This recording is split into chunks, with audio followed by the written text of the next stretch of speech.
안녕하세요. 재테크 읽어주는 남자입니다. 오늘은 제가 전세 구하는데 좀 도움이 될 만한 것들을 좀 준비해 왔는데요. 같이 사회 초년생이면서 전세나 월세를 구하시는 분들은 아마 도움이 많이 될 것 같아요. 한번 저랑 같이 어떤 내용이 있는지 보도록 하겠습니다. 일단 전세를 구하시는 분들은 대부분 전세 자금을 대출을 많이 받을 거예요. 그런데 일반 은행 가서 대출을 받게 되면 보통 뭐 3.5%에서 많으면 4% 초반까지 그런 높은 금리로 이제 대출을 받게 되는데, 전세자금 대출 금리를 싸게 받는 게 있어요.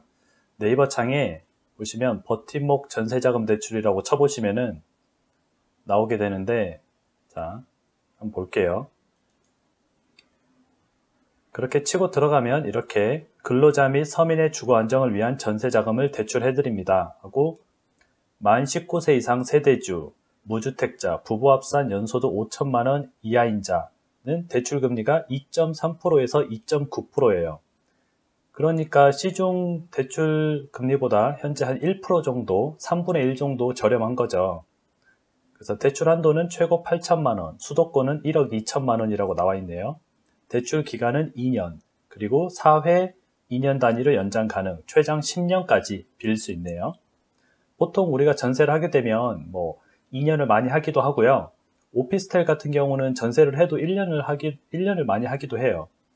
하지만 뭐 2년이든 1년이든 최장 10년까지 전세자금 대출을 싼 이자로 받을 수 있습니다.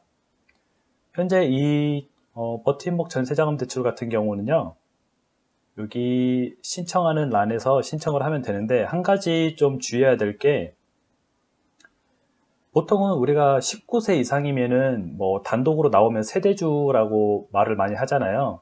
세대주라고 할 수 있지만 여기서는 만 25세 미만 단독 세대주는 제외한다고 돼 있어요. 즉, 내 나이가 26세 이상 되신 분에 한해서만 받을 수 있고요. 금리는 보시면은 최저 2.3에서 1억 원을 초과하게 빌리면 2.9%까지 나오게 되는데, 여기서 추가 우대 금리를 받을 수 있는 항목들이 있어요. 아래 보시면 주거안정 월세 대출 성실 납부자는 0.2% 추가 금리 우대, 그러면 2.7%가 되겠죠. 성실히 이자를 납부하면 돼요. 그리고 국토교통부 부동산 전자계약 시스템, 예전에는 우리가 부동산에서 계약서를 쓰면 종이계약서를 많이 썼는데, 지금은 뭐 최근 계약해 보신 분들은 아시겠지만 전자계약서를 많이 씁니다. 컴퓨터로 각 항목에 입력을 해서 제출 이렇게 하면 국토부로 바로 날아가는 그런 시스템이죠. 이 전자계약서를 좀 약간 활용을 많이 하도록 장려하기 위해서 혹시 이걸로 작성을 하면 0.1포인트 또 금리 우대를 주네요. 그러면 총 0.3포인트를 받을 수 있죠. 그러면 최고 금리 2.9에서 0.3포인트가 하락되면 2.6포인트로 1억 2천만 원까지 전세자금을 대출을 받을 수 있는 거예요. 혹시나 자녀가 있다면 더 추가적으로 할인되지만 보통 이렇게 사회초년생들은 뭐 자녀가 없겠죠. 그래서 이 부분은 빼도록 하겠습니다. 그러면 이렇게 빌리면 얼마나 차이가 나느냐. 1억 2천만 원을 빌렸을 때 보통은 한 36만 원 정도 보통 은행에서 빌리면 이자를 내게 돼요. 하지만 이렇게 버팀목 전세자금 대출을 활용하게 되면은 26만 원 정도 내니까 약 한 10만 원 그 정도 아낄 수 있는 거네요. 그리고 혹시 내가 집이 사고 싶다, 나는 전세 말고 집이 사고 싶다 하시는 분들은 디딤돌 대출이라는 게 있습니다. 여기 보시면 한국주택금융공사에서 하는 디딤돌 대출이 있는데요. 이 디딤돌 대출도 일반 은행에서 우리가 주택담보대출을 받을 때보다도 이율이 훨씬 쌉니다. 대신 조건이 있죠. 부부 합산 연소득이 6천만 원 이하, 혼자여도 6천만 원 이하, 둘이여도 6천만 원 이하인 경우에는 이렇게 최저 2%부터 3.15%까지 우대금리 추가 적용 가능한 대출 금리를 받을 수가 있습니다.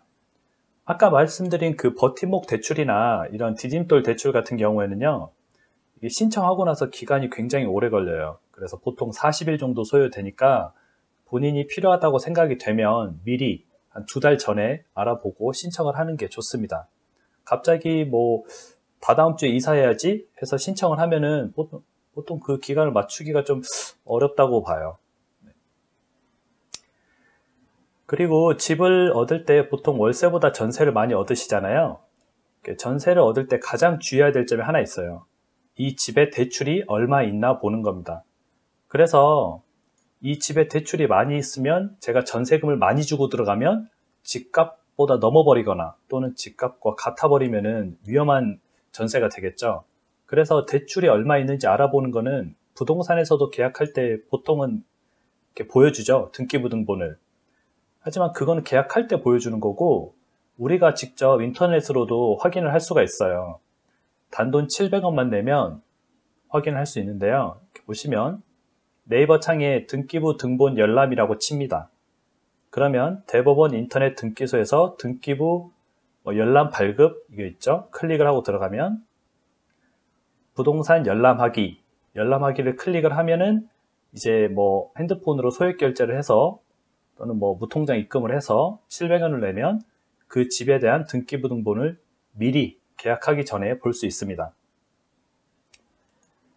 자, 제가 샘플로 등기부 등본을 하나 가지고 왔는데요. 이건 제가 뭐 매매했던 여러 집 중에 하나인데 컴퓨터에 남아 있어서 제가 한번 이렇게 가져와 봤어요. 보시면은 등기부 등본이 어떻게 생겼냐면 보는 방법도 되게 심플해요. 그냥 한 가지만 알면 됩니다. 저랑 함께 볼게요. 일단 주소가 이렇게 나와 있고요. 뭐 인천광역시 서구 연희동 뭐뭐뭐뭐 무슨 아파트 몇 동 몇 호 이렇게 나와 있죠. 그리고 건물 내역이 59.9435 제곱미터 25평 정도 된다는 거예요. 그리고 여기 보시면은 2011년 8월 18일 날 소유자가 주식회사 플래니엄이었고요. 자, 아마도 건설회사 한 것 같아요. 이거는 뒤로 가보면은 소유권 이전이라고 돼 있죠. 주인이 마지막 소유권 이전을 보면 돼요. 그래서 2013년 6월 25일 날 그 소유자가 최 땡땡땡 돼 있는데 제가 샀다는 말이죠. 거래 가격은 2억 3천만 원 주고 샀다고 나와 있네요. 여기까지는 소유자를 확인하는 거고요. 그 아래 을구를 보면 을구에서 이 집에 대출이 얼마 있는지 알 수 있습니다. 을구 이렇게 밑줄 짝짝 그어진 거 있죠. 이거는 볼 필요가 없어요. 그냥 지금 다 해결됐다는 거기 때문에 맨 마지막으로 가서 자, 근저당권 설정 2013년 6월 25일 날 집을 제가 산 날하고 똑같죠. 채권 최고액이 1억 2천만 원, 채무자는 접니다. 그리고 근저당 설정권자는 주식회사 국민은행, 제가 국민은행에서 1억 2천을 빌렸다는 말이죠. 그런데 이 1억 2천은 채권 최고 금액은 제가 빌린 돈의 120%를 잡게 돼 있어요. 그래서 제가 예를 들어서 1억을 빌리면 1억 2천만 원이 잡히게 됩니다. 왜냐면 제가 뭐 그동안 이자를 밀릴 수도 있고요. 아니면 다른 채무가 생길 수도 있잖아요. 그걸 조금 더 은행에서 자기네들 이렇게 손해를 보지 않기 위해서 120%로 측정한 거예요. 그래서 대출은 1억이 있다. 이렇게 알 수 있는 거예요. 예를 들어서 채권 최고액이 7,200만 원이 있다. 이 말은 6천만 원의 대출이 있다. 이렇게 생각하시면 되겠습니다. 근데 갑자기 이 부분에서 좀 생각난 게 제가 2013년도에 집을 샀었잖아요. 거의 지금 6월이니까 한 6년 정도 지났네요. 이 6년 정도 이곳에 집값을 얼마나 올랐나 한번 재미삼아 봐보도록 하겠습니다. 보니까 뭐 3억 9천, 3억 6천5백, 3억 5천 얼추 잡아서 지금 뭐 적게는 1억 2천에서 많게는 1억 4천 정도 올랐네요. 6년 투자해서 이 정도 오른 거면 큰 수익은 아니지만 그래도 괜찮게 올랐다고 할 수 있겠네요. 물론 저는 이 집을 지금 소유하고 있지는 않습니다. 이미 훨씬 전에 팔았죠. 자, 그리고 혹시 전세보다 나는 월세가 낫다 하시는 분들이 있죠. 그럼 월세 사시는 분들에 대한 팁을 좀 드리면은 월세는 소득공제를 받을 수 있어요. 여기 보시면 2018년 연말정산부터는 연봉 5천만 원 이하이며 종합소득금액이 4천만 원을 초과하지 않는 무주택자라면 12%까지 월세 세액공제를 받을 수 있다. 원래는 2018년 전에는 10%까지밖에 소득공제를 안 해줬어요. 근데 18년이 넘어가면서부터 12%까지 약 2% 정도 소득공제를 더 해주게 된 거죠. 그래서 예를 들어서 내가 낸 금액이 이때까지 월세를 50만 원씩 600만 원을 냈다. 그러면 600만 원에 대한 12%, 72만 원을 연말정산 때 돌려받을 수 있습니다. 이 돌려받는 조건은요, 보시면은 첫 번째, 7천만 원 이하의 단독 세대주와 배우자를 포함한 무주택 근로자 혹은 세대원이면 가능하다. 단 종합소득금액이 6천만 원을 초과해서는 안 된다. 연봉 5,500만 원 이하 무주택자는 최대 12%까지 공제된다. 결론은 연봉이 5,500만 원 안 넘으면 됩니다. 두 번째는 전입신고가 필수이다. 당연히 전입신고를 해야지 소득공제를 받을 수 있겠죠. 그리고 세 번째는 전용 면적이 25평 이하여야 된다. 여기서 말하는 전용 면적은 혼자 사용하는 실면적입니다. 그래서 전용이 25평 나오려면 우리가 흔히 말하는 33평 아파트 정도는 돼야지 전용이 25평을 넘어요. 그렇기 때문에 그보다 작은 크기에 산다면 소득공제 받는 데는 전혀 문제가 없겠습니다. 일반 오피스텔이나 원룸은 훨씬 작죠. 전용이 5평, 7평 이렇게 되기 때문에 25평 안으로 들어옵니다. 그래서 정리하면 월세 지출을 공제받으려면은 3개월 이상 동일 고용주에게 고용된 근로자이면서 한마디로 직장을 최소 3개월 이상 다녀야 되고요. 연간 총 급여가 7천만 원 이하여야 되고 집이 없어야 되고 전입신고가 돼 있어야 되고 이런 경우에는 소득공제를 받을 수 있고 혹시 자기 연봉이 5,500만 원 이하다 그러면 2포인트 더해서 5,500만 원 2포인트 더해서 12%까지 받을 수 있다. 이 내용입니다. 그러면 소득공제는 어떻게 하는 거예요? 집주인이 싫다고 하면 못하는 거예요? 아닙니다. 소득공제는 집주인이 거부를 해도 제가 그냥 인터넷으로 이렇게 신청을 하면 누구든지 받을 수 있습니다. 방법은 이렇게 국세청 홈택스 인터넷 접속을 합니다. 네이버에 홈택스라고 치고 들어가셔서 상담 제보란에 들어가신 다음에 현금 영수증 민원 신고. 이 신고는 나쁜 걸 신고하는 게 아니에요. 그냥 저의 월세 내역을 신고한다. 그런 내역입니다. 그래서 주택 임차료 월세 신고하기를 클릭하시고요. 주택 임차료 신고서에 입력을 하고 서류를 첨부하고 제출을 하면 끝입니다. 근데 어떤 서류를 첨부하느냐? 서류는 3개예요. 주민등록등본, 그리고 임대차 계약서, 저희 들어갔을 때 전세나 월세 계약서가 있죠? 월세 계약서, 그리고 제가 이체한 내역, 이 내역은 통장 사본을 스캔을 떠서 보내면 됩니다. 그러면 간단하게 연말정산 때 알아서 월세를 공제받을 수 있죠. 거의 한 달 월세보다도 더 많은 양이기 때문에 웬만하면 신청해서 받는 게 좋겠죠. 그리고 월세 사시는 분들은 또 주요하게 알아야 될 게 혹시 이 집이 경매로 넘어가게 된다면, 물론 전세도 똑같습니다. 경매로 집이 넘어가게 된다면 받을 수 있는 최우선 변제금이 있습니다. 국가에서 이거는 어떻게 돼도 돌려주는 돈 그렇게 생각하시면 됩니다. 그래서 월세를 구할 때는 내가 살고 있는 지역의 최우선 변제금이 얼마인지 먼저 확인해 보는 게 중요한데요. 일단 서울 같은 경우는요 3,400만 원입니다. 수도권은 2,700만 원, 광역시는 2,000만 원, 세종시도 2,000만 원, 그 외 지역은 1,700만 원인데요. 서울을 기준으로 한번 얘기를 해볼게요. 그러면 제가 월세를 예를 들어서 3,000에 50에 살고 있다. 그러면 3,000은 무조건 다 돌려받을 수 있는 돈이고요. 5,000에 40에 살고 있다. 이러면 이 집의 경매에 넘어갔을 때 3,400만 원까지밖에 보장이 안 되는 겁니다. 그래서 월세를 혹시나 구하시는 분들은 이런 경우가 많죠. 보증금을 높이고 월세를 좀 낮추고 싶으신 분들이 많잖아요. 그럴 때 보증금을 얼마까지 높일 건지, 무조건 5천, 6천, 7천까지 높일 건지 그게 아니라 나의 보증금의 안전이 보장되는 서울 같은 경우는 3,400만 원까지, 그래서 보통 3천만 원까지, 3천에 얼마까지 해주세요. 이런 식으로 이렇게 집주인과 딜을 하는 게 좋습니다. 무조건 싼 게 좋다고 7천에 30 했다가 집이 경매에 넘어가게 되면 여러분은 3,400만 원밖에 못 받으니까 3,600만 원을 날리게 되는 거죠. 그리고 보통은 월세를 살고 있다가 1년이 지났어요. 1년이 지났는데 집주인이 아무 말이 없어서 월세가 자동으로 연장되시는 분들이 있을 겁니다. 그런데 이렇게 자동으로 연장되고 있는데 갑자기 나가고 싶어요. 일이 생겨서 가야 돼요, 이사를. 그랬을 경우에는 복비를 어떻게 해야 될까요? 부동산 중개 수수료를.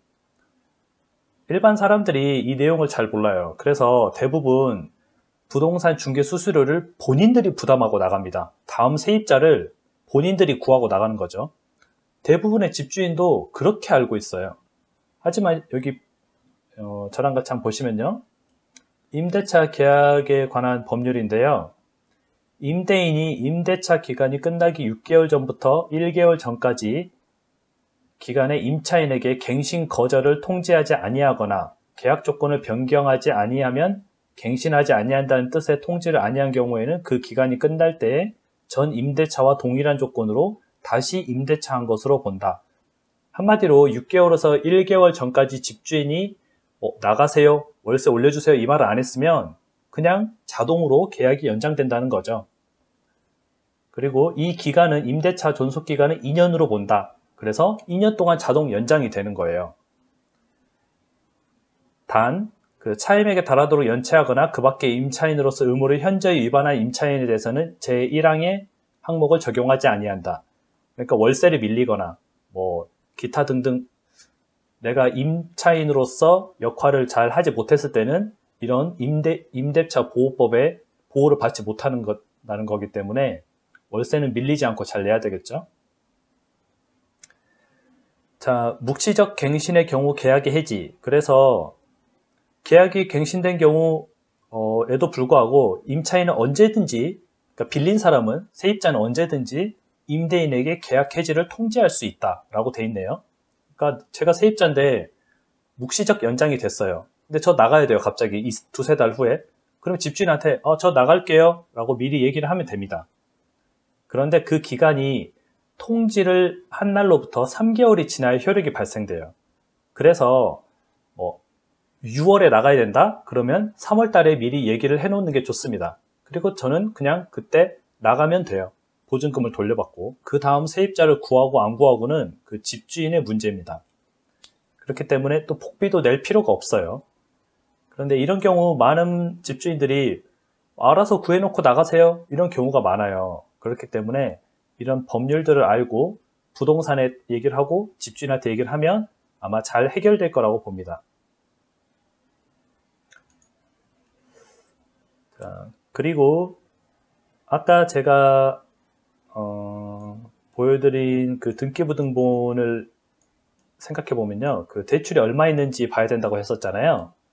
그 대출이 얼마 있는지 봐야 되는 게 왜 중요하냐면 경매에 넘어갔을 때 제가 이 전세 보증금을 받을 수 있냐 없냐를 보는 게 제일 중요한데요. 경매 낙찰가율을 한번 볼게요. 보면 경매에서 감정가 대비 물건별로 낙찰가 평균 가격이 산출되고 있다. 평균 매각가율은 아파트가 90.6%, 단독주택은 87.5%, 오피스텔은 84.2%라고 되어 있네요. 그러니까 한마디로 이 오피스텔이 경매에 넘어가게 되면 시세의 85% 정도 가격이 낙찰이 된다는 겁니다. 그렇기 때문에 은행 대출과 내 전세금을 합쳐서 85%가 넘어가는 전세집은 위험한 거죠. 왜냐하면 제 전세금을 다 받을 수 없기 때문인 거죠. 보통은 은행이 선순위로 잡혀 있습니다. 그래서 예를 들어서 은행이 한 1억이 있고 제가 전세를 한 1억에 들어갔어요. 근데 이 집이 1억 8천에 낙찰이 됐어요. 그러면 은행이 1억을 먼저 가져갑니다. 그럼 제가 다음에 가져갈 수 있는 돈은 얼마 남았죠? 8천만 원 남았죠. 근데 내 전세 보증금은 1억인데 어쩔 수 없습니다. 그렇기 때문에 이게 중요한 거예요. 자, 그리고 위 통계는 부동산 경기 상향 주기 낙찰가율이다. 그러니까 집값이 한참 올라갈 때 낙찰가율이 84%, 85% 정도 된다는 거고요. 지금처럼 부동산 하락기에는 10% 정도를 마이너스로 잡아줘야 된다. 75% 정도로 잡아줘야 된다. 이렇게 말을 하고 있는 겁니다.